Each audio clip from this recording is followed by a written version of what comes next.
ডলারের কাজই করতেন আসলে। সো তাই ভালো ইনকামের স্বপ্ন দেখার সময় অন্তত মাথায় রাখতে হবে যে ওই ভালো ইনকামের জন্য আপনাকে পরিশ্রমটাও সেভাবে করতে হবে। 4 মাস, 6 মাস বা 1 বছর কাজ করার পরেই কিন্তু আপনি আপনার মাসিক ইনকামটা লক্ষ টাকায় নিতে পারবেন, যদি প্রপারলি কাজ করেন এবং প্রপারলি যদি নিজেকে ওইভাবে আপডেটেড রাখেন।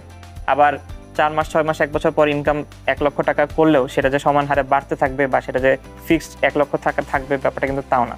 আপনার আপ ডাউনসের মধ্যে দিয়েও যেতে হবে। তো ওইটার জন্য কিন্তু মেন্টালি বা ফিনান্সিয়ালি আপনাকে প্রস্তুত থাকতে হবে।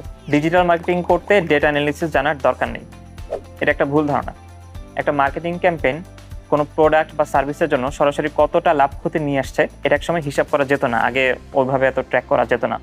তো এতে করে যেটা হতো যে মার্কেটিং একটা বড় ফোকাস ছিল প্রমোশনাল ম্যাটেরিয়ালের উপর। আমি জাস্ট প্রমোশন করছি, আমি জানতে পারছি না যে আসলে ওখান থেকে কেমন রেজাল্ট আসছে। তো এখনও কিন্তু বাংলাদেশের প্রেক্ষাপটে ডেটা ড্রিভেন এরকম ডিজিটাল মার্কেটিং তুলনামূলকভাবে নতুন।